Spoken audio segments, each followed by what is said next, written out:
கர்த்தருக்கு பிரியமானவர்களே, கர்த்தர் இன்றைக்கு உங்களோட பேசவிருக்கும் வார்த்தையை கேட்கலாமா? 1 தெசலோனிக்கேயர் 2ஆம் அதிகாரம் 4ஆம் வசனம். நாங்கள் மனுஷருக்கு அல்ல, எங்கள் இருதயங்களை சோதித்தருகிற தேவனுக்கே பிரியமுண்டாக பேசுகிறோம்.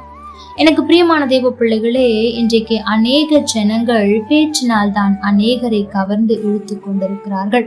ஆனாலும் இன்றைக்கு நாம் யோசித்து பார்க்க வேண்டிய ஒரு காரியம் என்ன தெரியுமா? நாம் பேசுகிற வார்த்தை ஆண்டவருக்கு பிரியமாயிருக்கிறதா அல்லது மனுஷருக்கு பிரியமாயிருக்கிறதா என்பதை நாம் சிந்தித்து பார்க்க வேண்டும். இன்றைக்கு அநேகர் மனுஷர்களை பிரியப்படுத்த என்னென்னவோ விதமான பேச்சுக்களை உபயோகிக்கிறார்கள். சிலருக்குள் உள்ளே அவ்வளவு வஞ்சகத்தை வைத்துக்கொண்டு வெளியே சிரித்து பேசுகிறார்கள். சிலர் அன்பாய் பேசுவதை போல் நடிக்கிறார்கள். சிலர் உண்மையாய் இருப்பதை போல பேசுகிறார்கள். சிலர் பேசுகிறதை பார்த்தால் அவர்களை போல நல்லவர்கள் இல்லை என்றும் சொல்லும்படியான பேச்சுக்கள் இருக்கிறது. இந்த எல்லா பேச்சுக்களும் எதை சூழ்ந்து இருக்கிறது என்றால் ஒன்றைத்தான். அவர்கள் விரும்பும் நபரை கவர்ந்தெழுப்பதற்காகவும் அவர்களுக்கு முன்பாக தாங்கள் நல்லவர்கள் என்பதை காண்பிக்கும்படியாகவும் தான் இருக்கிறது. ஆனால் இன்றைக்கு நாம் சிந்தித்து பார்க்க வேண்டும், நாம் பேசுகிற பேச்சு நடிக்கிறதா இருக்கிறதா அல்லது ஆண்டவருக்கு பிடிக்கிறதா இருக்கிறதா என்பதை சிந்தித்து பாருங்கள். மனுஷர்களிடத்தில் நாம் எப்படி வேண்டுமானாலும் பேசி மனுஷர்களை ஏமாற்றி விடலாம். மென்மையாக பேசி இவர்களுக்கு கோபமே வராது போல என்று நினைக்க செய்து விடலாம். ஆனால் ஆண்டவர் நம்முடைய ஒவ்வொரு காரியத்தையும் அறிந்திருக்கிறார். நம்முடைய இருதயம் அவருக்கு தெரியும். நம்முடைய பேச்சு அவருக்கு தெரியும்.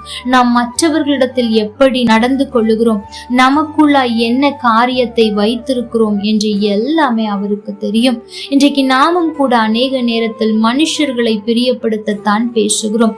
இப்படி பேசினால் அவர்களுக்கு பிடிக்கும், இப்படி பேசினால் பிடிக்காது, அவர்களுக்கு கெட்ட வார்த்தை பேசினால் பிடிக்காது என்று அநேக நேரத்தில் மனுஷர்களை பிரியப்படுத்தத்தான் நாம் செய்து கொண்டிருக்கிறோம். சில காரியங்களை நாம் கற்றுக்கொள்வது நல்லது. உதாரணத்திற்கு, கெட்ட வார்த்தை அவர்களுக்கு பிடிக்காது, நான் பேச மாட்டேன் என்று இருப்பது நல்லது. ஆனால் ஒவ்வொரு காரியத்திலும் அவர்களுக்கு பிடித்தது போல நாம் வாழ நினைத்து இன்றைக்கு அநேகர் தாங்கள் யார் என்பதை மறந்த நிலையில் தான் இருக்கிறார்கள். எனக்கு பிரியமான தேவ பிள்ளைகளே, இன்றைக்கும் ஆண்டவர் உங்களை பார்த்து ஒரு கேள்வியை கேட்க விரும்புகிறார். நீ பேசுகிற பேச்சு எனக்கு பிரியமாயிருக்கிறதா? நீ மற்றவர்களோடு பேசுகிறது. ஆகவே இந்த நாளில் நாம் ஒரு பொருத்தனை செய்வோமா?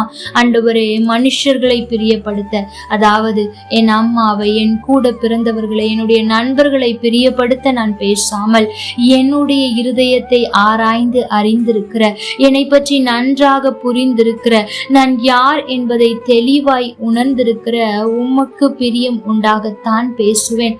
அதற்கு எனக்கு உதவி செய்யும். நீர் பிரியப்படாத பேச்சுக்கள் என் வாயில் வராதபடிக்கு தடுத்து நிறுத்தும் என்று ஜெபித்து பாருங்கள். நிச்சயம் நாம் பேசுகிற ஒவ்வொரு வார்த்தைகளும் ஆண்டவருக்கு பிரியமாயிருக்கும். அவர் சந்தோஷம் அடைவார். கர்த்தர் தாமே உங்களோடு கூட இருந்து உங்களை ஆசீர்வதிப்பாராக. ஆமென். லைக் பண்ணுங்க, ஷேர் பண்ணுங்க, கமெண்ட் பண்ணுங்க.